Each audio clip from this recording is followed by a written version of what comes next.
Bismillahirrahmanirrahim. Assalamualaikum warahmatullahi wabarakatuh. Baiklah, kita penjelasan dari redaksi terjemah tafsir Quran surat Al-Baqarah 1-20 tadi.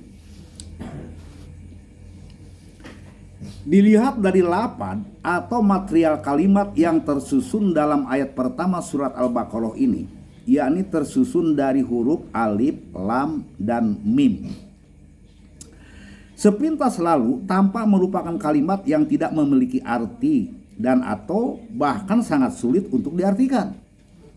Lebih-lebih untuk diketahui maksud dan tujuannya, sehingga pantaslah bila akhirnya para ulama itu sendiri di dalam mentafsir Al-Quran terbagi ke dalam dua bagian, yaitu yang satu dikenal dengan ulama salaf dan yang satu lagi dikenal dengan ulama kholaf. Ulama salaf mereka gunakan sistem tafwid. Apabila mereka bertemu dengan ayat-ayat Al-Quran yang tidak mampu atau tidak berani menerjemahkan ke dalam bahasa lain, pengertian kalimat itu mereka serahkan saja kepada Allah. Nah, dikenallah dengan sebutan wallahu a'lam bimuradihi. Dalam sejarahnya, ulama ini termasuk lawan dari golongan Mu'tazilah. Dua, ulama kholaf, mereka gunakan sistem takwil apabila mereka bertemu dengan ayat-ayat Al-Quran yang mereka anggap tidak rasional, yaitu mereka palingkan dari makna lugawinya kepada arti yang logis dan rasional. Cara yang seperti ini bisa dipergunakan oleh golongan Mu'tazilah. Namun apabila kita berbicara mengenai Al-Quran, maka beberapa faktor di bawah ini supaya diperhatikan. Nah, ini kita. 1. Wujudnya adalah satu bentuk ajaran ilmu yang Allah ajarkan kepada nabinya yang terakhir, yakni Nabi Muhammad, yang fungsi eksistensinya adalah hudal linnas, artinya bimbingan dan pedoman bagi hidup dan kehidupan umat manusia. Karena itu, maka Al-Quran menjelaskan dirinya. Lihat penjelasan Quran surat An-Nahl 89. Wa nazzalna 'alaikal kitaba tibyana likulli syai'. Dan sungguh kami Allah telah ajarkan kepadamu Muhammad Alkitab yang lengkap tentang segala sesuatu. Kemudian penjelasan surat Al-An'am 38. Ma farratna fil kitab min syai'.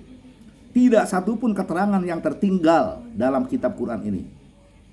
Terus Al-Baqarah ayat 159. Innal ladzina yaktubuna ma anzalna minal bayyinati wal huda min ba'di ma bayyanahu lin-nasi fil kitab ulaika yal'anahumullah. Sesungguhnya orang-orang yang suka kong kali kong terhadap segala apa yang telah kami ajarkan tentang berbagai macam penjelasan dan bimbingan yang keseluruhannya telah kami jelaskan dalam Alkitab Al-Quran kepada manusia, maka laknat Allah jualah yang pasti ditimpakan kepada mereka yang berbuat demikian. Suka kong kali kong artinya salah-salah arti. Bahwa tidak satu pun yang tidak memiliki kejelasan arti dan makna serta maksud dan tujuan yang dikehendaki Al-Quran, di mana semua itu terdapat dalam Al-Quran itu sendiri. B. Apalah arti ajaran ilmu ini, yakni Al-Quran yang telah ditetapkan Allah bagi kepentingan hidup dan kehidupan umat manusia di dunia ini, bila tidak bisa dipahami oleh manusia? Atau apalah arti dan maksud Allah dengan berbagai macam hal yang sekiranya tidak bisa dipahami manusia kemudian ia tetap ajarkan? Nah, C. Para ahli tafsir Al-Quran telah mengakui bahwa Al-Quran itu bayinun li nafsihi atau yufasiru ba'duhu ba'do. Artinya Quran itu menjelaskan dirinya atau saling mentafsirkan. Berarti setiap ayat atau kalimat di dalam Al-Quran dengan sendirinya memiliki pengertian yang ada dan ditetapkan oleh Al-Quran itu sendiri. Karena itu amat mustahil bila ada kalimat atau ayat terpaksa harus ditakwil dan ataupun ditakwil. Jadi mustahil harus ditakwil tadi atau dibalikan ke Allah. Coba pelajari Quran surah Al-Baqarah 185. Di dalam ayat tersebut dijelaskan mengenai diri Al-Quran. Ia adalah huda linnas. Tapi dijelaskan pula dalam ayat tersebut mengenai bayyinati minal huda. Atas dasar ini, maka yang dimaksud dengan ayat pertama surah Al-Baqarah itu adalah istilah alif lam mim, yakni huruf-huruf Al-Quran yang bakal menyusun diri menjadi kalimat adalah rumus-rumus yang mengandung makna dan pengertian. Yang dimaksud adalah dari Alkitab, la raiba fihi hudal muttaqin. Bila kita hubungkan ayat ini dengan surat Al-Fatihah, maka tampak jelas bagaimana kedudukan masing-masingnya Al-Fatihah sebagai umul kitab atau induk kitab atau tempat berpusatnya seluruh penjelasan yang ada di dalam Al-Quran, di mana Al-Baqarah merupakan surat pertama yang menjelaskan kandungan maknanya. Untuk itu maka kalimat dzalika mengarah pandangan kita mengenai maksud tersebut. Istilah kitab memiliki pengertian sebagai berikut. 1. Bentuk konsepsi hidup dan kehidupan yang berarti di dalamnya satu wujud teori dan ada pula satu model praktis yang memberikan daya tarik. Artinya Al-Quran sebagai satu konsepsi sosial budaya manusia, fungsi dan eksistensi dirinya sebagai sangat meyakinkan sebab telah mampu membuktikan dirinya dengan model kehidupan Al-Madinatul Munawwaroh, satu bentuk masyarakat yang senantiasa melakukan interaksi dan interrelasi positif di antara sesama manusia menurut bimbingan ajaran Allah, di mana Rasulullah adalah pola praktisnya yang wujudnya dikenal dengan sebutan kal jasadil wahid atau kal bunyan. Istilah Alkitab selalu dikaitkan dengan ajaran ilmu yang diajarkan Allah kepada setiap rasulnya, baik yang diajarkan kepada Nabi Adam, Nabi Ibrahim, Nabi Musa, Nabi Isa, dan ataupun ia ajarkan kepada Nabi Muhammad. Seluruh isi terkandung di dalamnya adalah undang-undang sosial budaya, sosial ekonomi yang mendamaikan. Selanjutnya disebut oleh Al-Quran dengan muhkamat. Namun demikian, di dalam memahami istilah Alkitab, maka perlu diperhatikan beberapa pengertian dari kalimat tersebut sesuai dengan yang dijelaskan Al-Quran.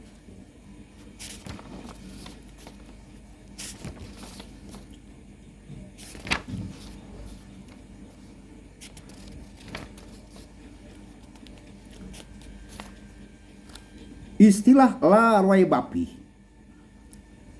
bisa dihubungkan dengan beberapa ayat Al-Quran di bawah ini,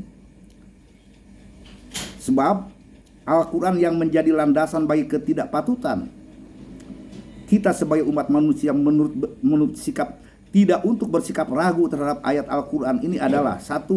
Kenapa Quran tidak boleh dilakukan? 1. Ditanjilkan ajaran ilmu berupa kitab beserta petunjuk teknis para rasul semata-mata memenuhi fitrah yang telah ditetapkan Allah dalam penciptaannya terhadap manusia, artinya sejalan dengan keinginan manusia. 2. Seluruh isinya mengandung objektivitas yang tiada taranya, di mana metode cara tanjil yang dimiliki setiap ajaran ilmu atau wahyu tersebut menjadi jaminan bahwa ia bukan hasil refleksi alam, dipleksi atau pikiran manusia, bukan hasil renungan para rasul, bukan lahir dari lingkungan yang ada di hadapan manusia, dan atau jauh berbeda dengan falsafah yang digali manusia dari lingkungan sekitarnya. Dan Allah sendiri dengan segala aturan yang terdapat di dalam ajaran ilmu tersebut, dia sama sekali tidak pamrih dengan peraturan dan undang-undang itu, lain halnya dengan undang-undang dan peraturan hasil usaha tangan manusia. Itulah la raibapi. Allah tidak mengambil untung dan keuntungannya Quran untuk manusia dan manusia juga. D. Istilah al-muttaqin memiliki nilai pengertian yang sama dalam kandungan syakul ayat yang berlainan, yaitu satu istilah yang hanya diberikan bagi manusia yang berbuat tepat menurut ketetapan ajaran ilmu selanjutnya supaya dihubungkan dengan ayat-ayat lainnya. Penjelasan ayat ketiga, alladzina yu'minuna bil ghaib. Jadi pertama istilah iman, sikap yang berlandaskan ajaran Allah Al-Quran dan Sunnah. Sikap hidup dan kehidupan yang dibentuk oleh Al-Quran dan Sunnah Rasul. Dilihat dari seluruh isi dan nilai terkandung di dalam Al-Quran, maka ternyata tidak satupun ayat dan ataupun bahkan kalimat yang bernilai sar, berarti seluruh kandungan mana Al-Quran adalah khair. Di atas dasar itu maka seluruh istilah iman di dalam Al-Quran bernilai khair sesuai dengan landasan yang membentuknya. Kemudian istilah al-ghaib. Tadi alladzina yu'minu bil ghaib, istilah al-ghaib terutama dalam kandungan dengan ayat ini memiliki suatu pengertian tertentu telah ia hubungkan dengan beberapa ayat Al-Quran di bawah ini. Al-ghaib adalah rancangan pasti Allah. Di dalam Al-Quran dijelaskan bahwa istilah al-ghaib adalah rancangan pasti Allah. Kemudian ini panjang penjelasannya. Istilah wa yuqimuna sholat, menegakkan sholat dengan melihat kalimat aqomus sholat.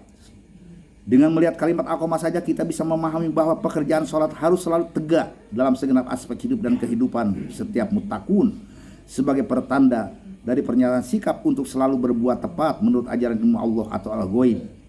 Lebih jauh lagi apabila kita hubungkan dengan penjelasan Rasulullah, as-sholatu hiya du'a wa du'a muhul ibadah, bahwa dimaksud dengan sholat itu adalah doa yang yaitu senandung harapan dan usaha seorang manusia untuk merombak diri dari situasi yang tidak baik kepada situasi menurut ajaran Allah yang baik. Sedangkan doa yang seperti itu maksudnya adalah otak penggerak segala kegiatan.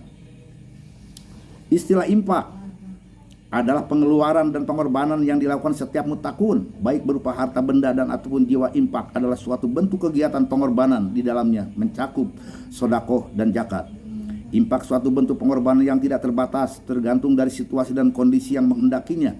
Bahwa di saat periode perjuangan pertama kali, periode Makkiyah, maka infak ini memegang peran penting bagi keberhasilan suatu perjuangan atau jihad fisabilillah. Digandengkan dengan kalimat qaumi razaqnahum yunfikun sebelumnya, diberatkan kepada sirkulasi sarana material yang dimiliki manusia sebagai hasil usaha terhadap segala bentuk permodalan yang telah disediakan Allah bagi kepentingan hidupnya di dunia ini. Sirkulasi material sangat penting bagi menumbuhkan kehidupan ekonomi manusia, sehingga harta kekayaan tidak hanya berputar pada tangan orang-orang yang kaya saja. Lebih jauh supaya dihubungkan dengan beberapa ayat Al-Quran di bawah ini. Kalimat unjila, penjelasan unjila, wa ma unjila min qablik, dihubungkan dengan ajaran Allah seperti dengan Al-Quran, maka mengandung arti. Kalimat unjila apabila dimaklumkan menjadi anjala, yaitu yang diajarkan Allah kepada Muhammad, yakni Al-Quran. Fungsi kehadiran kembali Alkitab, Al-Quran dan kitab-kitab sebelumnya. 1. Musodik, meluruskan kembali pandangan dan tanggapan yang keliru atau pengolahan yang salah mengenai isi Alkitab sebelumnya oleh suatu umat sepeninggal Nabi mereka. Karena itu, maka isi Alkitab yang datang sesudahnya pasti memiliki prinsip, bahasa, isi, nilai, metode, dan teknik yang sama dengan yang sebelumnya, dan memang demikianlah keadaannya. 2. Merevolusikan cara berpikir manusia dan membebaskan diri dari pengaruh paradigma antroposentris atau falsafah atau pengaruh tatanan berpikir yang dibangun oleh subjektif mereka sendiri yang disebut falsafah sebagai realisasi dari challenge and response dan mereka gali dari lingkungan alam sekitarnya.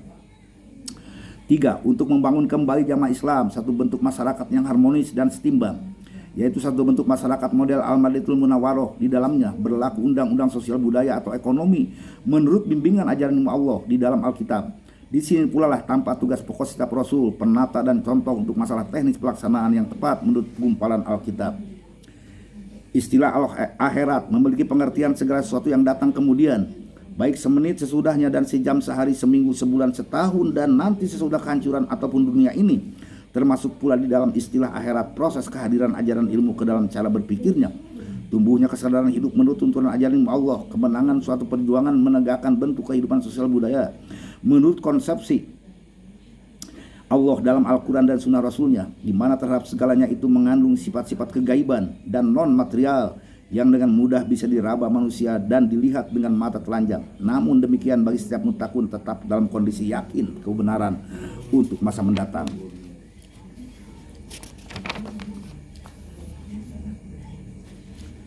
Penjelasan ayat ke-6.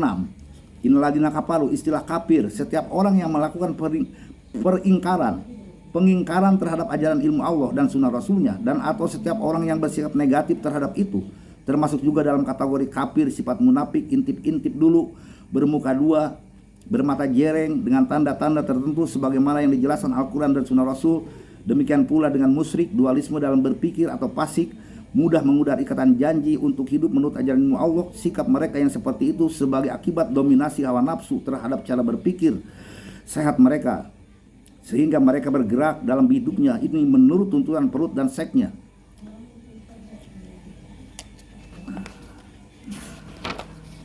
Penjelasan ayat ke-7. Ayat ke-7 ini adalah bayan dari ayat sebelumnya, yaitu khatamallahu ala qulubihim, dan atau diistilahkan oleh para ahli nahwu bahwa gara-gara istinab yang menjadi elat dari ayat sebelumnya, sehingga dalam menafsirkan menjadi seperti tersebut di atas dan terhindar dari cara mentafsir yang jabariyah. Beberapa ayat di bawah ini lebih menggamblangkan pengertian tersebut. Maka sebagai akibat dari sikap mereka yang telah mengudar ikatan janji untuk menyusun hidup menurut ajaran ilmu Allah yang sebelumnya telah diikat dengan kuatnya melalui kitab-kitab sebelumnya, disertai pula dengan penolakan mereka terhadap ayat-ayat Allah dan usaha mereka untuk melenyapsirnakan sunnah para nabi tanpa alasan objektif, ditandai oleh pernyataan sikap mereka bahwa kolbu kami sekarang ini sudah tertutup oleh menerima ajaran itu, dan bahkan memang akhirnya ajaran ilmu Allah tertutup rapat untuk mendominasi kolbu mereka gara-gara kekufuran mereka sendiri. Karena itu hanya sedikit sekali dari mereka yang mau beriman. Terus Fussilat ayat 5. Mereka menyatakan, kolbu kami sekarang ini benar-benar dalam keadaan tertutup untuk menerima seruanmu, untuk menyusun hidup menurut ajaran ilmu Allah. Demikian telinga kami sudah tersumbat untuk mendengar itu, dan di antara kita sudah terdapat jurang pemisah dalam cara menyusun hidup. Karena itu maka Anda dipersilakan untuk menyusun hidup menurut yang Anda tanggapi, dan kami pun akan menyusun hidup menurut yang kami tanggapi. Jadi penjelasan ayat 7, kata Allah, dia sendiri yang menutup. B. Istilah kolbu yang dimiliki harus sesuai dengan fungsi eksistensi keberadaannya dalam tubuh manusia, yakni sebagai makam ajaran Allah. Terjadinya penyalahgunaan terhadap fungsi dan eksistensi kolbu tadi, itulah mengakibatkan terjadinya dominasi hawa nafsu yang berakibat tumbuh suburnya kehidupan laknat, azab, disertai kesengsaraan. Dilihat dari keberadaannya kolbu termasuk dalam istilah goib, sehingga penamaan kolbu dalam Al-Quran selalu diterjemahkan atau ditafsirkan dengan faktor-faktor yakni sam'un, basarun, dan fuadun. Namun semua itu justru menjadi selaras dengan istilah kesadaran, istilah Quran yang juga termasuk ke dalam hal yang goib. Kolbu adalah tempat tumbuhnya bentuk-bentuk kesadaran manusia dalam menempuh hidupnya di dunia ini, dan itulah yang menjadi khas bagi manusia sebagai makhluk sosial budaya. Walaupun fungsi dan esensi kolbu oleh penciptanya telah ditetapkan sebagai makom ajaran ilmu, namun proses perjalanan hidup manusia di dunia ini ternyata kolbu terlebih dahulu diawali oleh dominasi subjektifnya berupa tuntutan perut dan seks yang mengakibatkan tumbuhnya satu bentuk kesadaran subjektif yang sifatnya egosentris. Hal tersebut berjalan terus sampai dengan si manusia mau menangkapi ajaran Allah yang dalam proses perjalanan hidup manusia di dunia ini ia datang kemudian. Tapi sungguh pun demikian, ajaran ilmu harus menjadi sultan atau faktor penentu dalam perjalanan dan pembentukan sejarah hidup dan kehidupan manusia demi kesejahteraan dan keselamatan dirinya. Penjelasan ayat 8, wa minan nasi. Dari mulai ayat 8 ini sampai dengan ayat ke-20 secara khusus menjelaskan mengenai sikap manusia munafik dan umumnya termasuk juga manusia kafir. Ayat 9-10 bila dihubungkan dengan surah Al-Imran 191, maka kita mendapat satu gambaran konkret mengenai suatu bentuk peragaan berupa penciptaan samawat dan ardu yang ma khalaqta hadza batila. Namun seperti halnya setiap benda yang bisa dan diperbolehkan untuk dimakan manusia, bahkan mengandung guna bagi pertumbuhan dirinya, apabila dalam dirinya sudah terlebih dahulu ada suatu penyakit, benda yang dimakan tersebut bukan memberikan manfaat dan pertumbuhan dirinya tersebut, bahkan menjadikan tambahan bagi penyakit yang sudah terlebih dahulu ada. Seperti itu pula dengan Al-Quran ini. Seluruh isinya tiada satupun yang batil, semuanya mengandung guna bagi pertumbuhan sosial budaya dan ekonomi manusia. Namun bila dalam ruang kesadarannya sudah terlebih dahulu dikuasai, diisi oleh konsepsi lain, oleh falsafah, semacam falsafah misalnya, maka akhirnya tumbuh semacam keraguan akan apa yang telah ada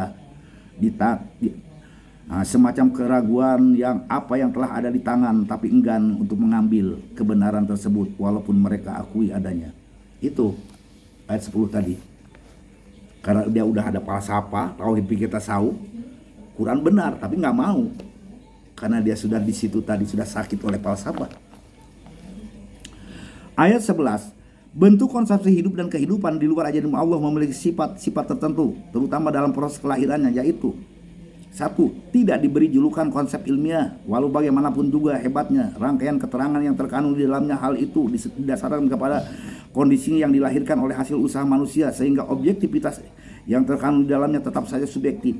2. Metode yang dimiliki oleh konsepsi di luar ajaran Allah adalah kausal-serban, hasil hubungan sebab dan akibat, di mana alam lingkungan dijadikan sebagai objek pengamatan dan manusia dengan idenya bertindak sebagai subjek menurut motif subjektif pula. 3. Sistematika yang berlaku bagi konsepsi tersebut adalah empirisme, yakni melalui pengamatan, percobaan, dan akhirnya lahirlah pengetahuan, di mana challenge adalah faktor pendorong untuk melahirkan respon tersebut. 4. Ciri khas yang terdapat dalam setiap konsepsi tersebut adalah sudah sangat dikenal manusia adalah bersemboyan demi perdamaian, namun dalam pembuktian justru kebalikannya. Di dalam Al-Quran diceritakan dengan jelas pemilik sifat seperti itu dan bagaimana tindak tanduk mereka terhadap umat Islam, antara lain. Sudah tentu bagi kita selaku umat Islam yang memiliki Quran, yang memiliki Al-Quran dengan objektivitas penjelasan untuk tidak terkecoh oleh rayuan maut mereka.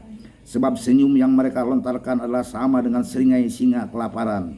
Kampanye mereka sama dengan aum yang dikeluarkan binatang buas.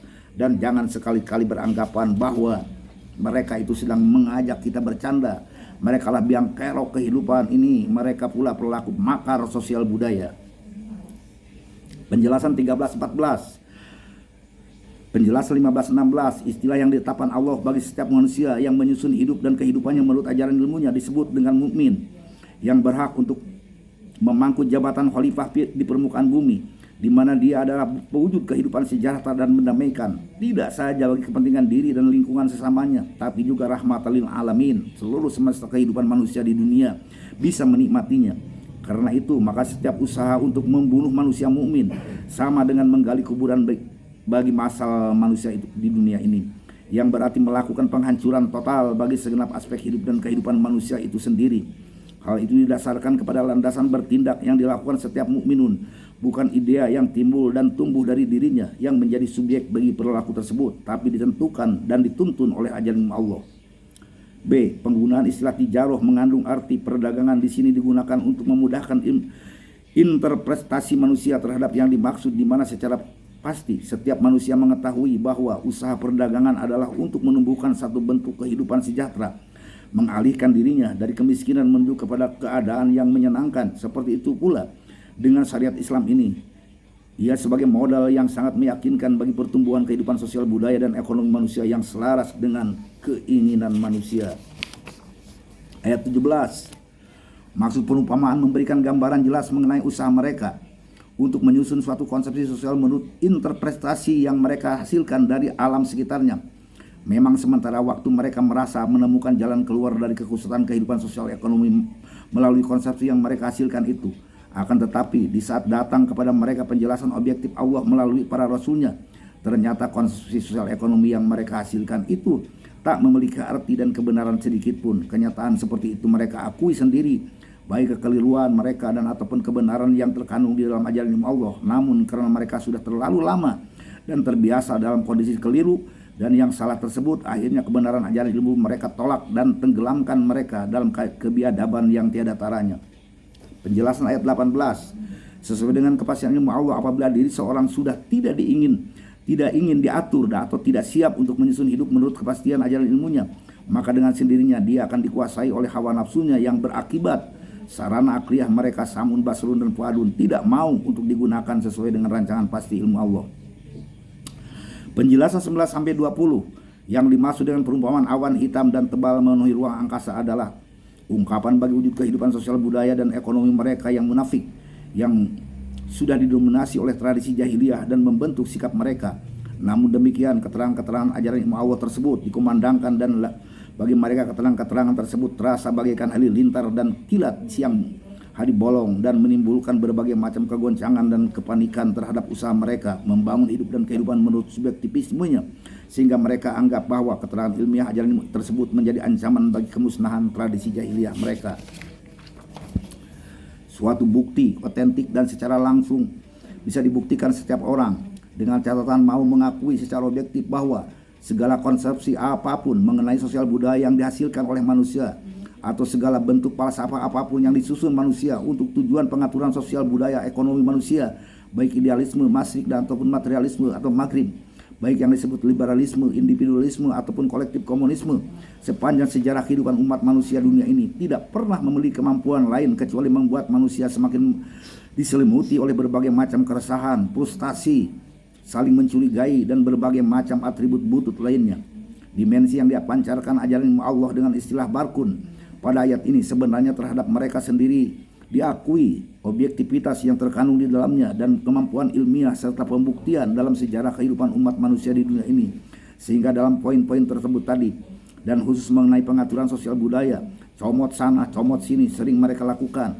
Akan tetapi sikap seperti itu adalah satu bentuk kemunafikan yang sama sekali tidak menguntungkan dan bahkan menjerumuskan mereka ke dalam kegandaan kesengsaraan, yakni di dunia ini dan ataupun lebih hebat lagi kesengsaraan yang mereka rasakan di akhir kelak. Dalam ayat 20 ini dijelaskan bagaimana sikap dan nasib akhir manusia yang hanya mengambil kepingan-kepingan tertentu dari wahyu Allah. Ternyata bila bertepatan dengan garis-garis wahyu Allah, segala bentuk usaha mereka bisa menjadi lancar. Akan tetapi di saat mereka kembali kepada konsepsi subjektifnya, segala yang mereka usahakan dihadapkan kepada kegagalan. Kesimpulan, ayat pertama mengarahkan kita kepada pemahaman secara tepat mengenai istilah yang terkandung di dalam Al-Quran, di mana Al-Quran itu sendiri pembentuk pengertiannya. Alif Lam Mim. Sesuai dengan kedudukan surat Al-Baqarah ini, maksud dan tujuan, maka kita diarahkan terlebih dahulu kepada pengenalan watak-watak manusia beserta sifat dan tingkah polanya di dunia ini, terutama di saat menghadapi kebenaran yang dikumandangkan ajaran ilmu, yaitu watak, sifat, dan tingkah para pola manusia mutakun, kelompok manusia yang menyadari akan fungsi eksistensi dirinya menurut garis ketetapan Al-Maqadir, yakni sebagai manusia mukmin dengan seperangkat tanda-tanda bukti dirinya, dan itulah khalifatullah fil ardi, merekalah peraih piala kebahagiaan dan kemenangan kehidupan, di mana hudan, bimbingan dan pedoman dari Allah itulah yang selalu mereka jadikan ajas bagi segala perwujudan gerak mereka. B.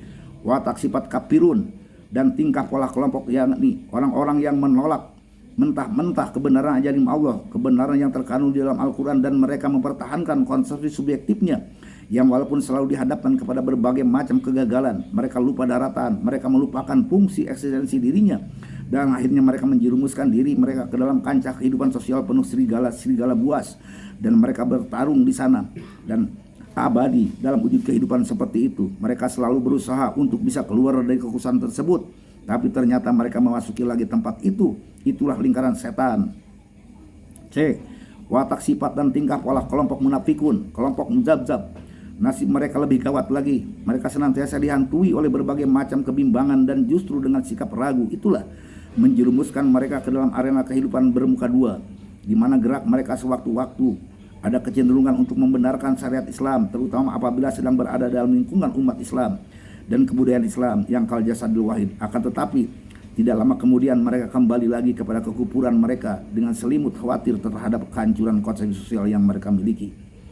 Semua sifat, watak, dan tindak pola tersebut harus diingat betul oleh kita bila kehendak untuk membuktikan kehebatan tatanan sosial ekonomi Islam yang awal dasarnya adalah adanya sikap disiplin hanya menurut wahyu Allah. Demikianlah. Wassalamualaikum warahmatullahi wabarakatuh. Waalaikumsalam warahmatullahi wabarakatuh. Penjelasannya ditangkap apa nih, Pak? Hah? Penjelasan tadi ditangkap apa ini? Gimana? Ditangkap apa itu penjelasannya ini? Penjelasan Al-Baqarah 1 sampai 20. Penjelasan tafsir tadi lah. Penjelasan ayat 1 sampai 20. Warnanya